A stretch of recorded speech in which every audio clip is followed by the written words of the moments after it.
दोस्तों नमस्कार, मेरा नाम डेविड है और आज के इस प्यारे से वीडियो में आपका स्वागत करता हूं। इस वक्त मैं हूं ग्वालियर व्यापार मेले में और एक विशेष वीडियो बनाने की सोचा कि जो भाई लोग गांव से जुड़े हुए हैं, खेती किसानी करते हैं, पशुपालन करते हैं, तो उन लोगों के लिए विशेष जानकारी है इस वीडियो के द्वारा। तो हमारे ग्वालियर व्यापार मेले में हमारे मुख्यमंत्री जी मोहन यादव जी के द्वारा यहाँ पर एक 2-3 स्टॉल लगाए गए हैं, जिसमें किसानी को लेके और पशुपालन जो करते हैं उन लोगों को लेके एक बढ़िया सा स्टॉल है। यहाँ पे काफी सारी जानकारी है। इस वीडियो के माध्यम से आज मैं आपको दिखाने की कोशिश करूंगा।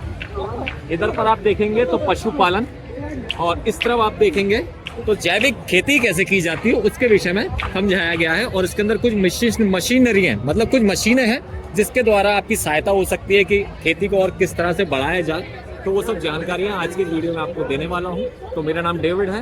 वीडियो की शुरुआत में आप वीडियो को लाइक कर दीजिए, चैनल पे मेरे नए हैं तो प्लीज सब्सक्राइब कर दीजिए। बाद में मैं आपको समझा दूं कि यहाँ तक आपको कैसे पहुंचना है। ये है सूर्य नमस्कार चौराहा, इस तरफ यहाँ पार्किंग है और ये है झूला सेक्टर वाला एरिया। तो यहाँ पर दोनों साइड आपको प्रदर्शनी देखने को मिल जाएगी। तो शुरुआत करते सबसे पहले मध्य प्रदेश में जैविक खेती के क्षेत्र में रचा कीर्तिमान।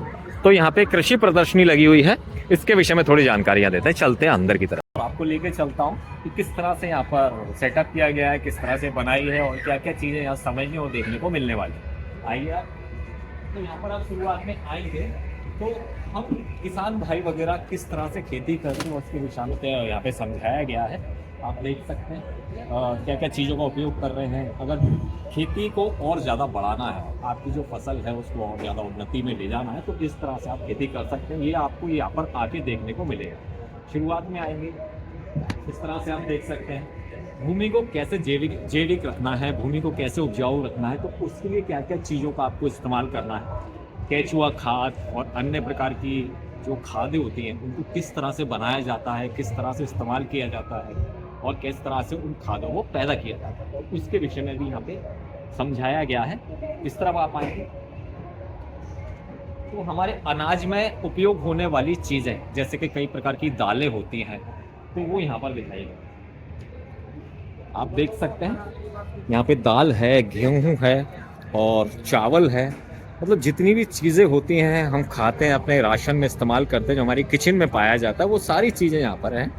ये बीज है, तो ये जैविक बीज है और इसको आप अपनी खेती किसानी में इस्तेमाल कर सकते हैं। तो क्या ज़्यादा गुणवत्ता देगा उसके विषय में समझाया गया है कि मतलब किस तरह के बीज हम किसानों को इस्तेमाल करना चाहिए। तो उस विषय में यहाँ पर प्रदर्शनी में आप आके देख सकते हैं। इस तरफ आप देखेंगे तो मानो एकदम गांव का माहौल जैसा यहाँ पे दर्शाया गया है, काफ़ी सुंदर लग रहा है। और इस तरफ मिट्टी के विषय में थोड़ी जानकारी दी, जूम करके आपको दिखा देता हूँ। इसमें साफ तौर पे दिखाया गया है कितने प्रकार की मिट्टियाँ हमारे मध्य प्रदेश में पाई जाती हैं और उन पे किस तरह की फसल की हम खेती कर सकते हैं, तो वो भी यहाँ पर आप देख सकते हैं। सामने ऊपर लिखा हुआ है, वो चीज़ें आपको यहाँ पर आके देखने को मिलेंगी। तो हमारे मध्य प्रदेश में रेत वाली मिट्टी, पीली मिट्टी, लाल मिट्टी, काली मिट्टी और दोमट मिट्टी, इस तरह की 5 मिट्टियाँ पाई जाती हैं। साथ ही साथ यहाँ पर और यहाँ है कुछ प्रकार के पाउडर। तो ये है इस तरह का माहौल इसके अंदर आके। अब बात करते हैं कि किसानी में खेती करते वक्त हम किन चीज़ों का उपयोग करते हैं ज़मीन को और ज़्यादा उपजाऊ बनाने के लिए। तो आप यहाँ पर आके देख सकते हैं गार्लिक प्लांटर, ये ज़मीन को जोतता भी है और साथ ही साथ बीज को ज़मीन के अंदर पहुँचाने का भी काम करता है। तो इसमें आप बीज डाल सकते हैं, साथ में खाद का भी उपयोग कर सकते हैं, मतलब वो सब चीज़ों के उपयोग में आने वाला। तो ये दोनों चीज़ों को आप बैल के साथ अपने खेत में इस्तेमाल कर सकते हैं, सेम काम वही करने वाला है। और ये है ज़मीन को उपजाऊ करने के लिए, मतलब उपजाऊ जैसे ज़मीन जोतने के बाद उसको थोड़ा सा बुरबुरा करना होता है, तो उसमें इस्तेमाल होने वाली ये चीज़ है। ये देखने को मिलने वाला है यहाँ पे मेरे को वीडर।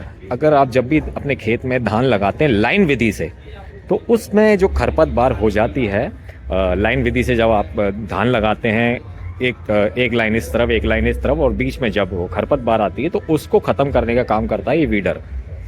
देख सकते हैं। तो ये एकदम जो दिख रहे हैं आपको चक्के, ये मतलब जो खरपतवार होती है उसको ख़त्म करने का काम करता है।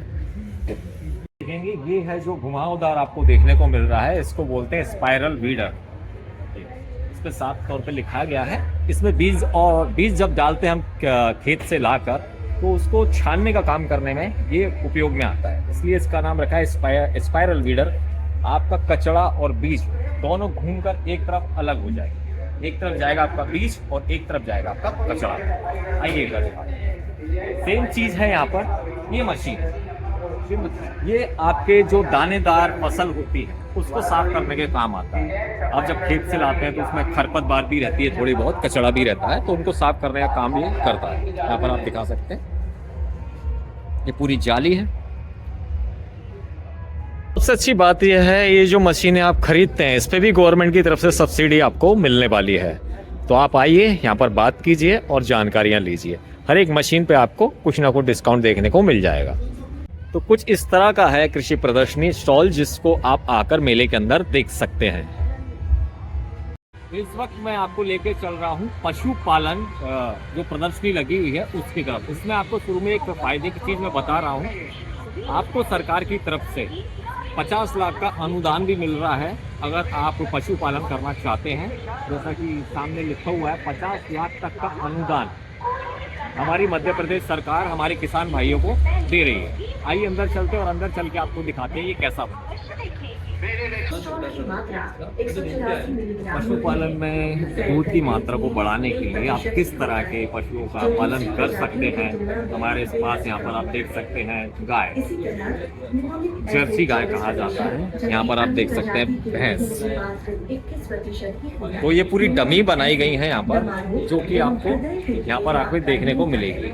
सबसे बढ़िया चीज है हमारे मध्य प्रदेश में इस वक्त कड़कनाथ मुर्गा। तो जो कड़कनाथ मुर्गा होता है काफी लोग उसके विषय में जानते हैं, पर जो लोग नहीं जानते उनको मैं बताना चाहूंगा जी हमारे स्वास्थ्य के लिए इसका मीट खाना बहुत फायदेमंद होता है। अगर किसी को लंग्स की प्रॉब्लम है या हार्ट की प्रॉब्लम है, वो लोग अगर कड़कनाथ मुर्गे का लगातार सेवन करते हैं तो इन सब चीजों से उनको फायदा पहुंचता है। कड़कनाथ मुर्गा किस प्रकार का दिखता है वो मैं आपको बता देता हूँ। यहाँ पर आप देखने को मिलेंगे कड़कनाथ मुर्गे, ये हैं इस तरह के, और बताया जाता है कि इसका मटन भी काला होता है और इसका रक्त भी काला होता है। साथ ही साथ यहाँ पर आप जब आएंगे तो डिस्प्ले में आपको सारी जानकारी यहाँ स्क्रीन पे मिल जाएंगी।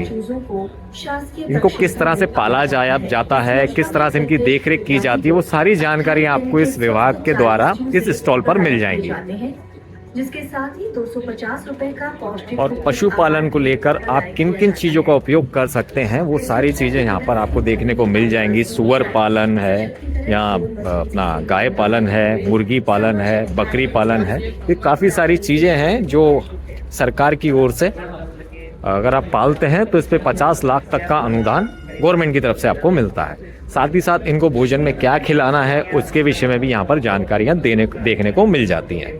किस तरह से इनको रखना है, किस मौसम में इनको रखना है और किस तरह से इनकी देखरेख करना है हर प्रकार के मौसम को देखते हुए, तो वो सारी चीज़ें यहाँ पर आपको देखने को मिल जाती हैं। अगर आप ये सब व्यवसाय करना चाहते हैं तो इस स्टॉल पर आप आइए, सामने आपको काउंटर देखने को मिल जाएगा, वहाँ आप आके जानकारियाँ ले सकते हैं। तो ये थी आज के इस वीडियो में हमारे किसान भाइयों को लेके छोटी सी जानकारी। ये आपको देखने को मिलेगा ग्वालियर व्यापार मेले में, जैसा कि मैंने आपको शुरू में बताया है। तो एक बार जरूर यहाँ पर आइए और यहाँ पर आके आप जानकारी लीजिए कि आपको कितने पैसे की किस पशु पर और किस प्रकार की खेती पर सब्सिडी मिलने वाली। जैसा कि बोला गया है 50 लाख का अनुदान, तो वो सब जानकारी आपको यहाँ पर आके मिलेगी। तो आज के इस वीडियो करते हैं समाप्त, मिलते जल्दी एक और नए वीडियो में। तब तक के लिए बने रहिए चैनल पे। धन्यवाद।